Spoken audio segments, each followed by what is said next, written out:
if I could buy my dream house, our dream house, for 0.1 of a Bitcoin, that's when I will sell and transfer. And obviously, we know the price is going to keep going up. If you live in a basement and you have 40 Bitcoin, but you never buy anything with it, it doesn't have value.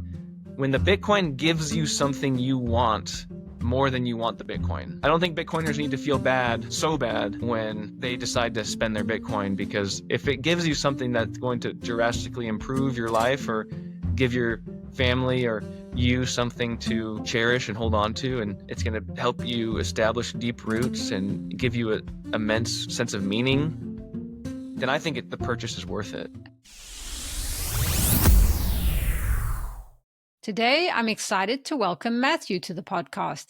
Matthew is host of the Great Reassessment Podcast, co-founder of Pacific Northwest Bitcoin, and a husband and father who likes Bitcoin and politics. Good to see you, Matthew. Hey, Paula. So good to see you again. Yeah, I'm really looking forward to hearing about you. Tell us a little bit about yourself and Bitcoin, how you got to Bitcoin. Sure.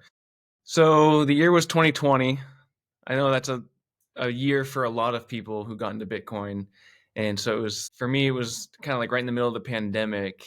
And I really have to credit my brother because he was the first one to sort of plant the seed of Bitcoin in my mind. And it was right after we got stimulus checks. And, we're like, how is the government printing all this money? Like, where's all this money coming from? And one thing led to another. And we just pretty much just put it straight into Bitcoin. Both of us did. And we had heard about Bitcoin, obviously. If you had your head under a rock, did you not know what Bitcoin was? But, it was just a matter of like, you always felt like you were too late. You always felt like you missed the boat. So I was in the military at the time. I was in the United States Air Force. And I remember going through training and, being on my phone at night. And I'm like, man, this Bitcoin thing is like, it hit $20,000. It's too late. There's no way it's going to go any higher. We missed the boat. That would have been nice. And that's just kind of like a fiat way of thinking, really. So, yeah, fast forward 2020, it was a great buying opportunity, in the middle of COVID. And so I think the price was around 9,000, 9 or 10,000 when first got in. And, you take that first step, but then it's a whole journey that you're going to go on. And little did I know that it was pretty much going to, I wouldn't say consume my life, but it has become a pretty important piece that I've sort of built my life around now. And just, when you're learning about Bitcoin, maybe you learn about a sound money principle, right? And then you come over this rim of insight and there's a whole new landscape to be explored. And that's been Bitcoin for me. It's just new discovery after new discovery after new discovery, conversation with people who have been in it for a long time, meeting people like you. And so there's just so much to learn, but it's also made my life better. It's helped me become a more patient person because before Bitcoin, I was trying to time the markets. I was looking at different pump and dump schemes. I was involved. I had some GameStop for a little while. I was early on that one. I had a handful of shares at like $3 a share, and I got lucky on that one. But generally, like, it doesn't work out that way. And if you time the market correctly once, you're probably not going to do it again. And so it's just better to be patient and wait. And Bitcoin sort of teaches you to do that. Did you also have an altcoin journey? Yes. So the first altcoin cryptocurrency that I was exposed to was XRP. And I heard about that through my cousin who, was really successful. And so I trusted him. I didn't know any better at the time. And I thought I saw, the price was 50 cents and like, oh man, maybe this is the next Bitcoin. Maybe it's going to go to $10,000. So I bought a handful of XRP and just sat on it. It wasn't moving. But I didn't understand it. And so I'm a little embarrassed, but everybody has their altcoin confessions that they have to make. And so that was mine. And so now I'm proud to say I'm Bitcoin only.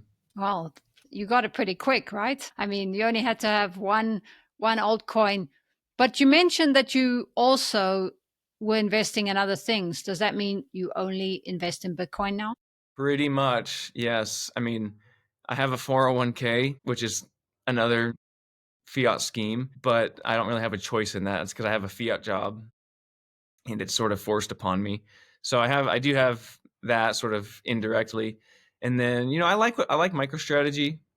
If you have some money invested in the stock market, at least you can get some Bitcoin exposure that way. Avoid paying some taxes rather than taking everything out. And so, but I would say it's pretty much just Bitcoin at this point. Yeah. So do you feel because you're just in Bitcoin, you're much calmer and it's more simple just investing in Bitcoin, knowing that this is not only sound money, but it's also a savings technology that will go up in value over time?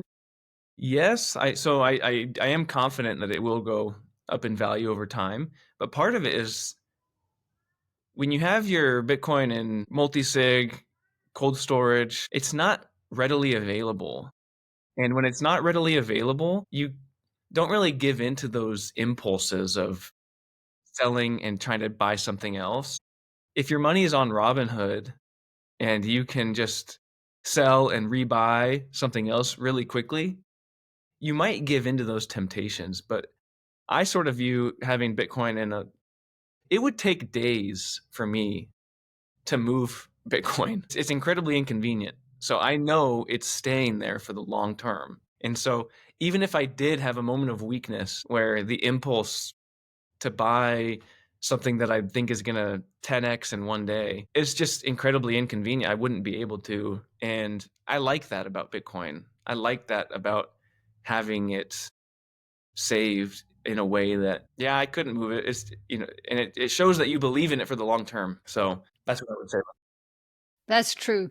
It is tempting. I follow a very good trader and I followed him for many years. He's an amazing trader. I agree with you. Most people cannot time the market, but this guy seems to do it. And it's tempting. But at the same time, I know that Jeff Booth says when I invest in other things like Tesla and regular stocks, that I'm making that system stronger. Mm-hmm. So I am doing my best to be more on Bitcoin, but I can see how it's tempting. That system's tempting. Yeah, I mean it's the fiat mindset. It's the opposite of delayed gratification, and you want it now. And that's one of the bigger problems across society is that rather than being patient and building something great across a longer time horizon, we want something now. And there's a lot of reasons for why that mindset has been cultivated the way it is. It's not just with money, it bleeds into other areas as well. Tell us a little bit more about that, what you've noticed with the fiat mindset versus having a Bitcoin mindset or low time preference mindset. Yeah, I mean, I think the biggest example is just with art and modern architecture and the things that are produced today versus the things that were produced in the past. If you go back to the Renaissance and 1400s, 1500s, just look at the buildings that people built back then. And Saifuddin Ammous talks about this in, I think it's chapter 5 of the Bitcoin Standard, just the atrocity that modern art is. And it's part of this reason is because people don't build things to last anymore. People who were building churches and buildings 600 years ago, like those buildings are still around. The Target building on Main Street is not going to be there in 50, 60 years. Not even. We'll be lucky. They're probably going to tear it down and build up another ugly building that looks like a box. And that's because things aren't made to last anymore, because the focus is making money as quickly as possible and quality suffers because of that. And so that's another example of the fiat mindset. Another one is just look at modern dating and relationships these days. Nobody wants to build something that lasts. And so people will casually date, or they will just have casual sex with any random person because they're focused on that immediate gratification rather than building something beautiful over the long term. And you can make the argument that that comes back to the money, because when people are unsure about the future, they make poor decisions. I've said this on the previous podcast. Like, if you were 100% sure about the future, you would be able to withstand certain temptations that face you today or tomorrow. But because people are unsure, because their money loses value, it might not be worth as much tomorrow. It just cultivates a more impulsive mindset that gives into these temptations of instant gratification. And so it's affected our entire way of looking at the world. Yeah, that's a really good point. And I usually say it's about finding that balance, right? Because part of us, we don't really know for sure that we're going to be here tomorrow. But at the same time, there's a good chance that we will be here. And if we have better money, it's a much brighter future. That's what we found by studying Bitcoin. Yeah. Yeah, and you could take that logic to the opposite extreme. Like, what's the point of living if you're just going to lock yourself up in the basement and protect yourself from, and not actually live in the moment? Eventually you do have to spend money, but I would rather err a little bit more on that side than giving into the fiat mindset, because you can just see what it's produced. Like, things don't last as much. And I think we're sort of entering a renaissance right now. You know, the mantra or the motto of the Renaissance in the late 1400s, early 50s was ad fontes, which means back to the sources. And people had a renewed fascination with classical art, classical languages, original languages. And what you saw is people were going back to the past, because the past is where you find things that confer identity. And so it might be your culture, your origins, your family ancestry. And what we've experienced here, especially in the West, is we've been, especially younger people, have been completely deracinated. They've been uprooted and cut off from their pasts. So we've been lied about, like, hey, say, you can't be proud of your history. You don't need to be a part of a family. You can't be proud of your past. And so postmodernism says that you don't need truth. You don't need a foundation. And I think what you're seeing is a backlash. You know, that sort of mentality, that sort of worldview is sort of collapsing on itself. And so people are hungry to be connected to the past again, and people are looking for ways to connect themselves to something that gives them an identity. And I think that's a good thing. You know, you have people that in droves are joining Eastern Orthodox churches, they're joining Catholic churches because there's some sort of sacred rites there that, you know, gives them a sense of meaning that connects them to the past. And all that to say is, I think that's good, because when you have a solid foundation, when you have something that connects you to the past, it gives you an inspiration to keep something going into the future. You know, who's not inspired by looking at a cathedral that was built 1,000 years ago and thinking, why did these people build that? They didn't get to see it. They probably didn't even get to see it before they died. But cultivating a mindset that, you know, you're going to plant trees so other people can enjoy the shade. You won't be able to. And so just those longer time horizons, building towards the future, that's where I see a renaissance happening right now. People are having it's very early, but there's sort of that renewed fascination. People are going back, and I would say that connects to Bitcoin, because Bitcoin is the money that is going to allow us to be able to fund these sort of things far into the future, because it's a money that doesn't lose its value over the long term. Part of your family is from Argentina, and you do visit there sometimes. Is that what you mean by also being connected to your past? Yeah. So yeah, my father's from Argentina. He immigrated here in the early 80s, and I still do have some family over there, and we go back. I took my wife and kids 2 years ago. Wow, I can't believe it's been 2 years. And yeah, I went there in 2019, and then I went in December of 2023. I actually got there the day after Javier Milei was inaugurated office. But yeah, I do think having a knowledge of your family, especially going back a few generations, gives you a connection to the past. It gives you something that can confer some identity. And you see this with people who are adopted, or they don't know much about their past. They reach a certain age. And for a lot of kids who don't know anything about their past, it can really cause like an existential crisis. And so a lot of them go on these quests to find out who their biological parents are. And it's like, what sparks that in a person, right? And I think it's because we have something about our nature wants to believe that we belong to a story that is connected. And it's like, if it gets just cut off with you, what are you going to leave behind? Like, we were meant to build legacies. We were meant to build and leave things behind for the next generation.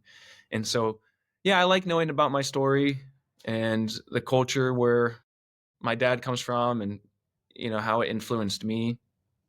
And it's really fun to just kind of go there and speak the language. I'm blessed that my father taught me how to speak Spanish from a young age.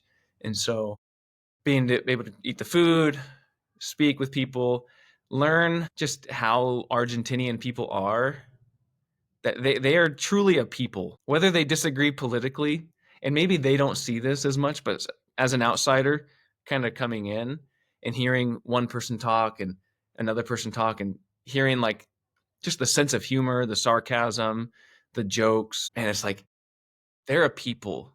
And I'm kind of jealous because here in the United States, I don't feel like I belong to like a particular people group. If two people from Brooklyn, if they meet somebody in a bar or something like that, there's just a sense of connection that they'll have. But generally in the United States, like, people are so divided now, and we disagree about so many things that, like, I'm jealous of people who belong to a group. And it's sort of cool because you see that emerging with Bitcoin a little bit. When I go to meetups and you meet people who have a lot of the same interests and same mentality, same way of thinking, they see the same problems that you do, and you agree on the solution. Then you have all these other interests, like a lot of Bitcoiners are interested in diet. A lot of Bitcoiners are interested in reading, health, nutrition, things like that. It sort of makes you feel like you're a part of a people. And it's not so important that you be from the same country, because you see Bitcoin conferences all over the world and people are coming together and they agree on these things. And it's sort of akin to religion in that sense. And so it's kind of neat that you see a culture emerging. But even within that, there's a lot of variance too. But going back to what you were asking about Argentina, went a couple years ago, and it's just a blast to go and visit. And I'm trying to teach my daughters how to speak Spanish, and so it's really good for them. Yeah. And I love that you brought it back to Bitcoin too, because I agree there is a sense of community feeling with Bitcoiners. And you started your podcast, and I was lucky enough to be on it. It was really fun.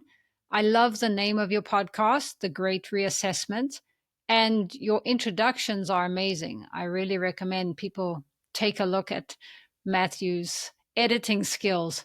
But tell us, what are your goals with your podcast? Yeah, well, thank you for the kind words. You are one of the inspirations for why I even began a podcast. There's a few people who I think, really influenced me to make that decision. And you are one of them because you just did it. And I remember listening to some of your first episodes, and it's just really cool to see people take a step of faith like that and just start something. And I had to do the same thing. And so, yeah, my podcast is called The Great Reassessment, and it's sort of a play on the words, The Great Reset, a little bit. What I want to do is just have intellectual, educational conversations with people who know a thing or two. And I like to explore the narratives that are sort of being looked at with suspicion these days.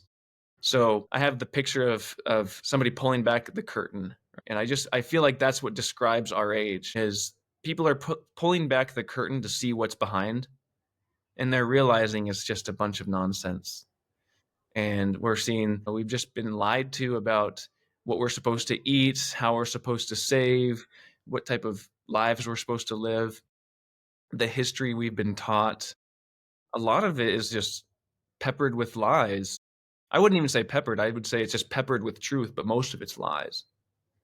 And so I want to talk about those things, and I'll talk with anybody, but generally history, health, a lot of Bitcoin, and I've interviewed a few authors and an Olympic silver medalists. And so, yeah, just people who are starting to wake up, people who are realizing these mainstream narratives with the legacy media and everything we've been told is like, we need to take a second look.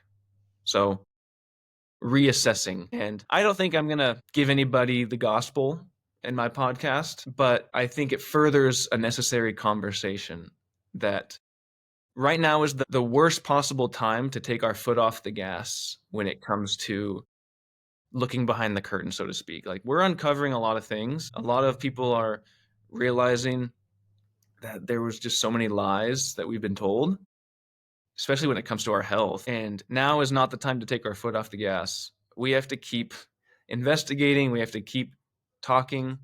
We have to keep it going because there's a lot of momentum in, I would say, truth seekers' sails, right? If you're a truth seeker, the wind is sort of in your sails right now. There's never been a better time to have a controversial take, right? Because 5 years ago, you could be censored, but things have sort of gotten a lot better, especially with things like Nostr.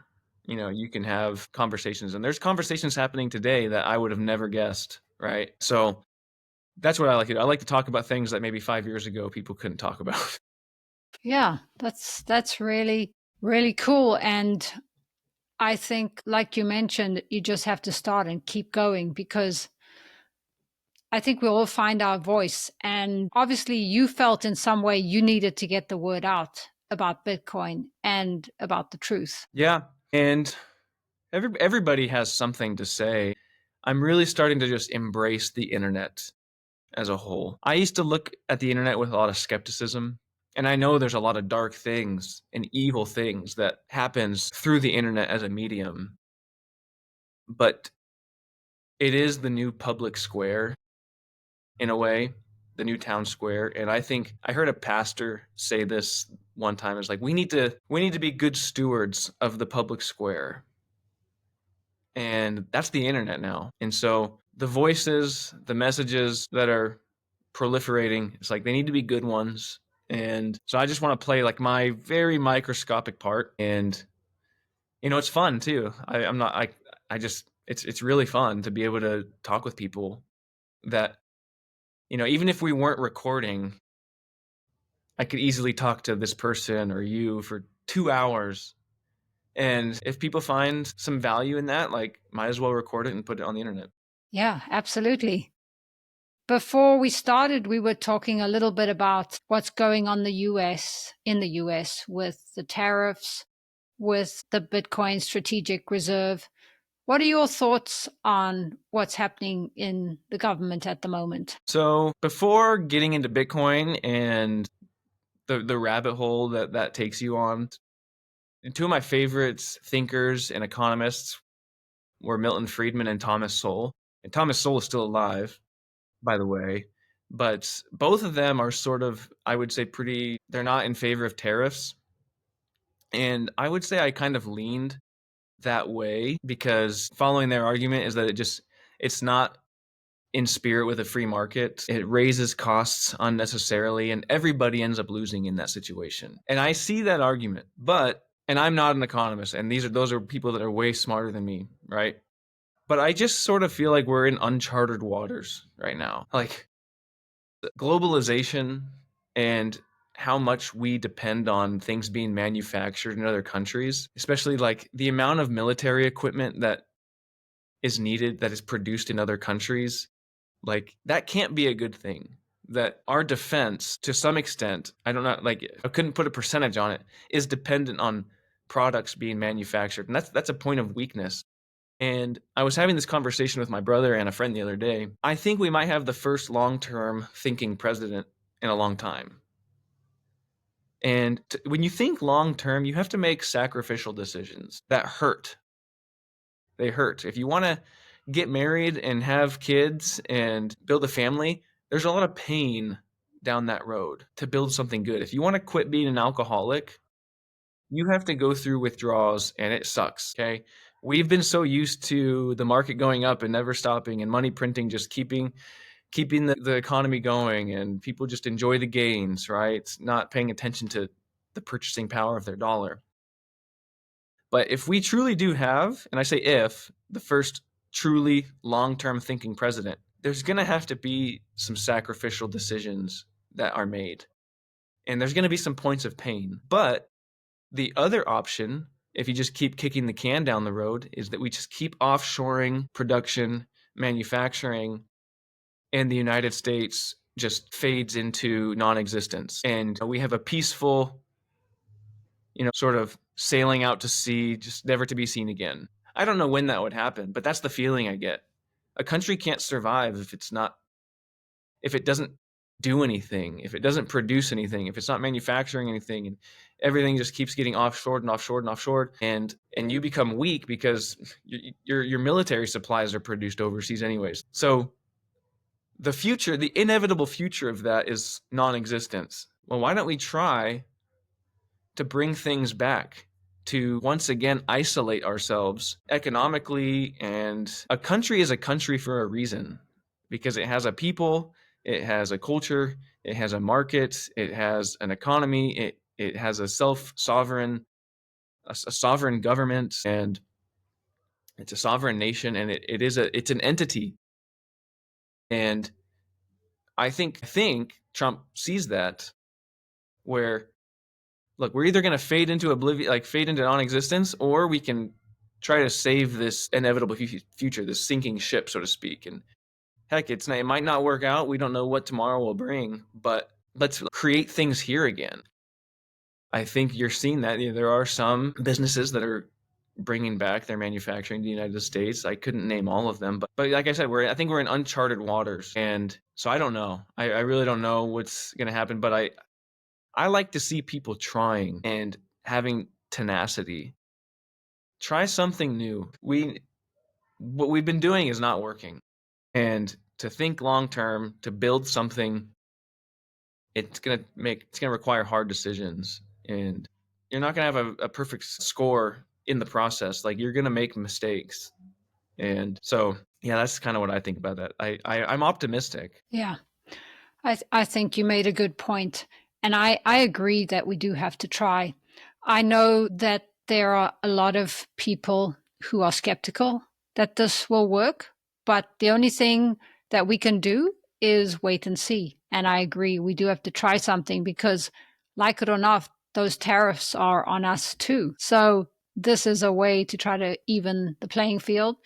And you're right, there might be some pain in the short term, but we'll see going forward. And I think without the media, I don't think you would be seeing these big protests.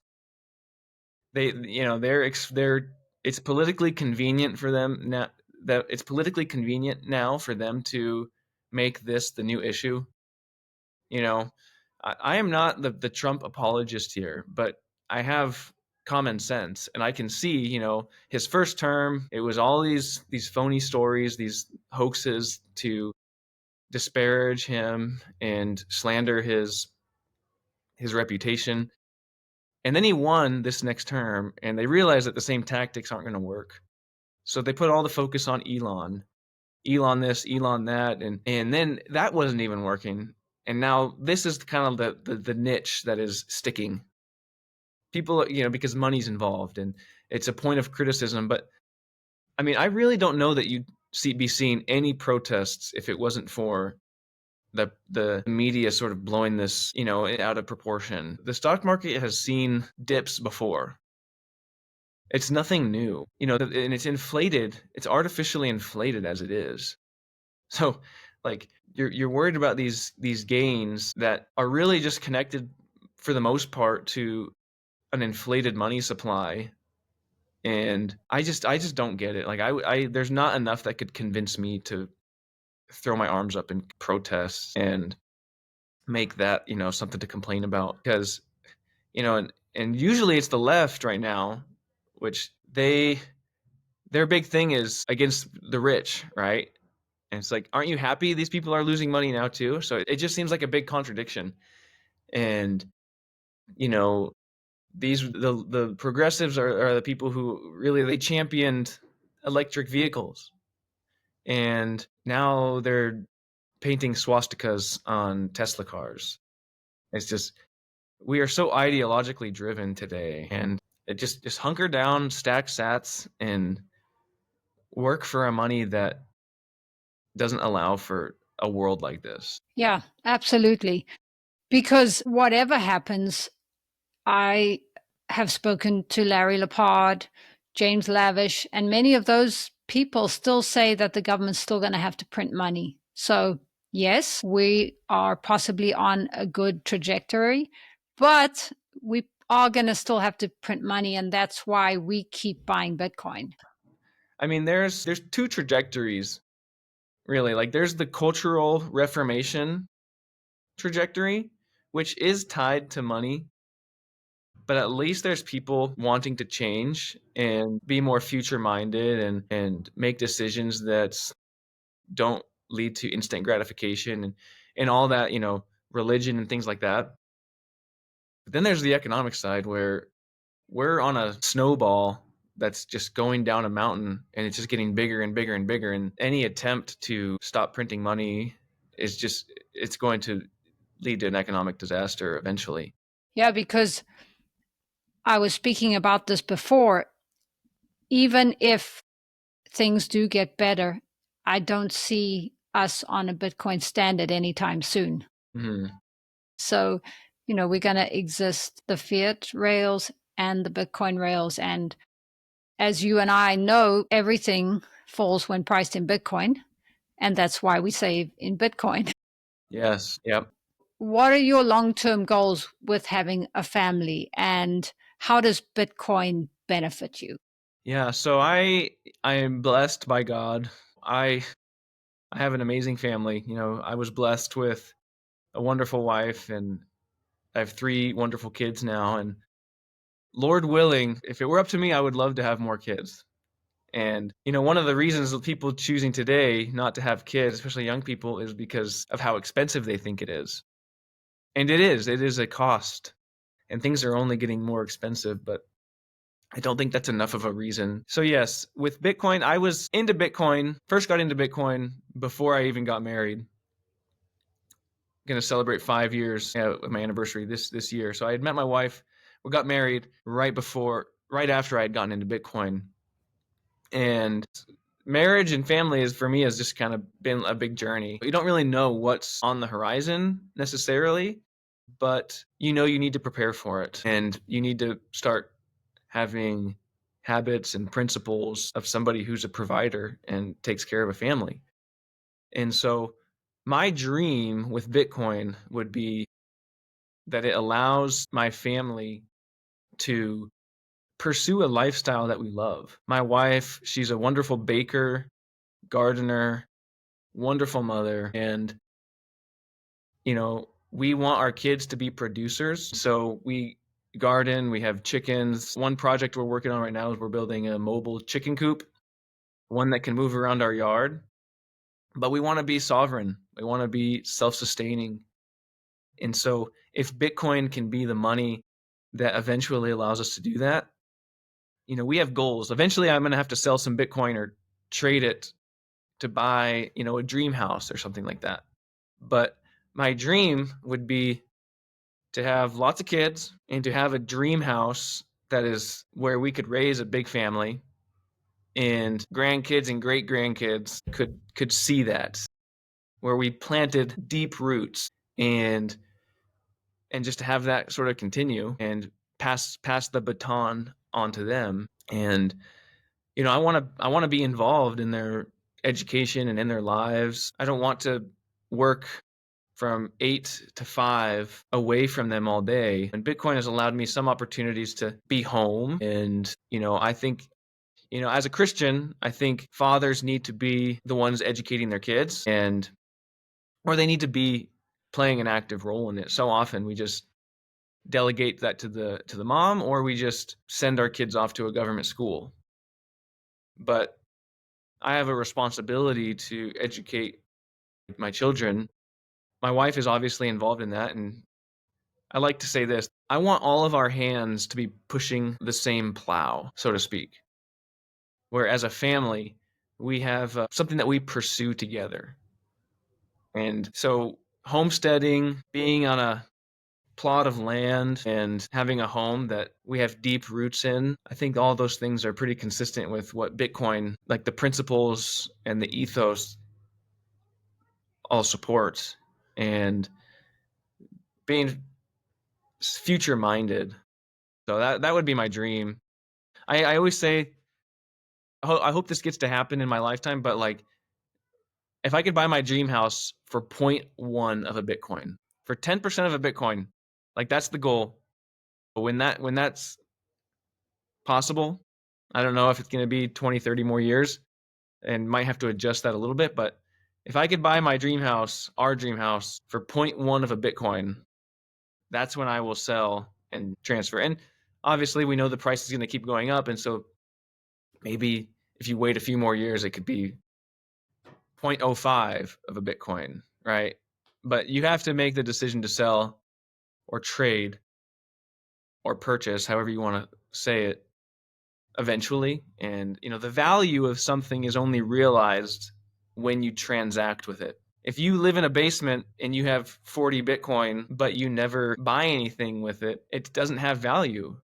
The value is only realized when you spend it. When the Bitcoin gives you something you want more than you want the Bitcoin. And so I don't think Bitcoiners need to feel bad, so bad, when they decide to spend their Bitcoin, because if it gives you something that's going to drastically improve your life or give your family or you something to cherish and hold on to, and it's going to help you establish deep roots and give you an immense sense of meaning, then I think the purchase is worth it. Absolutely. I agree. I think that exactly what you said, if it's going to improve your life and the lives of your family, that is very much worth it. And that's about finding balance, because it's the same with money. If you die with all your money in the bank and you haven't enjoyed it, what's the point? Bitcoin is a great savings mechanism, but it's also there to help us enjoy our lives more. And that actually brings me to one of your tweets, because it was with Jack Dorsey. He was saying something about Bitcoin has to become a medium of exchange Yeah, to, he said it's a failed project unless yeah, it becomes peer-to-peer cash. yeah. And Jeff Booth says the same, but you happen to disagree? I mean, obviously the white paper, Satoshi said that he has an idea for peer-to-peer electronic cash. But I don't like when people say that it's a failed project. Yeah, that's harsh. What do you mean by a failed project? But he said it would be a failed project if it doesn't become a medium of exchange in the I long mean, run. if you're defining failure as it simply by saying it did not meet the vision expressed in the abstract of the white paper, and you're saying anything short of that is a failure. Okay, sure. But is it really a failure if people's lives are completely changed and improved because they unshackled themselves from the poison of inflation and they got to save in a money that was incorruptible? You can use it without permission of a third party. 90% of the Bitcoin ethos that Satoshi envisioned is still possible. But my counter to that would be, nobody wants to spend Bitcoin on a Big Mac. You're an idiot if you spend Bitcoin on a Big Mac. one is so much more valuable than the other. So it doesn't make sense to me to speak of it so hyperbolically that way. And I've never heard Jeff Booth say that. I have so much respect for him. And, I'm sure he's very articulate and could probably even convince me, right? But as of right now, I think people will spend money on things that give them value. Gresham's law, which is a principle of economics, says bad money drives good money out of circulation. People spend their bad money first before they spend the good money.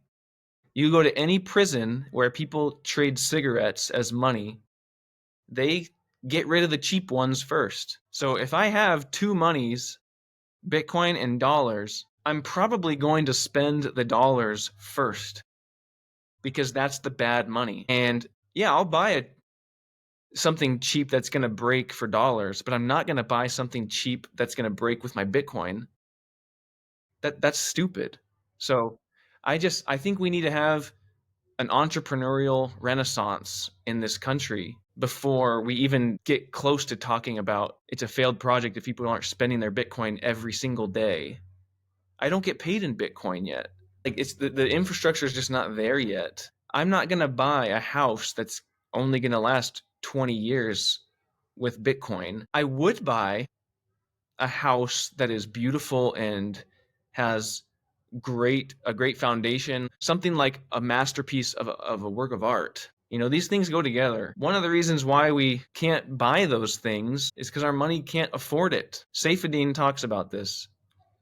We can't appreciate fine art because we've never seen it. You could buy a nice building from the Renaissance period that was beautiful, sound, it had structural integrity with Bitcoin because that's gonna last. But something that's not gonna last, and I don't know. It just rubs me the wrong way when people talk about Bitcoin that way as though it's a failed project.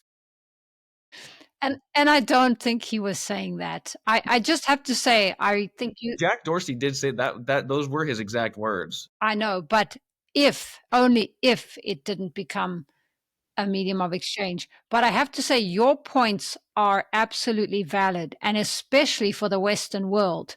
They're absolutely valid. Most of us are not going to buy coffee with Bitcoin. However, the people living on a full Bitcoin standard, and I've interviewed quite a few of them, they do buy coffee with Bitcoin because they automatically convert all of their fiat into Bitcoin. So for them, it's just like an exchange. They don't look at it as spending in Bitcoin. It's just like they exchanging it. But that's a whole nother level. And most of us, like you mentioned, myself included, are not there. So it's just to point out the difference because Yeah. I do think you make really good points about why we wouldn't do that here. Yeah, and I mean you can spend and replace, and that's fine. But if we were only on Bitcoin, like if we just pretend that like Bitcoin was the only money in the world, cheap products would disappear eventually because nobody would buy them. If you did trade your Bitcoin for a coffee, it's probably going to be really cheap on Bitcoin, and it's going to be really good. Like it's going to be the best coffee you've ever had. Yeah. Eventually. Yeah. So on that note, some say that Bitcoin isn't just technology.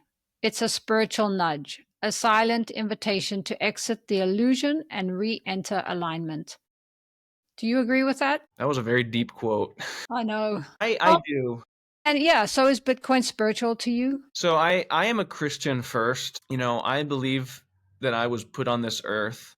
I was created by God to glorify him and enjoy God and to pursue him. That is the meaning of life for me. And if that has to be the first principle. And as because there's Bitcoin is like it is spiritual in this, maybe not spiritual, but it is um it can provide a lot of meaning for a lot of people, but I don't know if it's the Bitcoin itself rather than the principles that it embodies. Yes. And so I think you have to have a starting place, and As great as Bitcoin is, like it can't tell you why you're here on this earth. It can't answer some of life's deepest questions. And I think Bitcoin, I know people who have made Bitcoin sort of the foundation they build the rest of their life on. But I think people need to go a bit deeper. What happens after we die? I don't think Bitcoin answers that question. And is lying right or wrong? I don't think Bitcoin answers that question. So while it is full of meaning, it embodies virtuous principles. And so for me, going back, like I'm a Christian and I believe the Bible is true. I believe the Bible gives us everything we need for meaning and truth. And I see it as the money that is most consistent with biblical virtues. Just weights and measures, stealing is wrong, and just how it's sort of deflationary in nature means you can't really build a system that is debt based. The Bible has a lot of things to say about debt and how it's like slavery in a lot of ways. And so I see it as being very consistent with my pre-existing worldview. And so that's why it just fit like a glove. So I would agree to some extent, but I do think that if Bitcoin is the only place where you're finding that deep sense of meaning, you need to go a little deeper.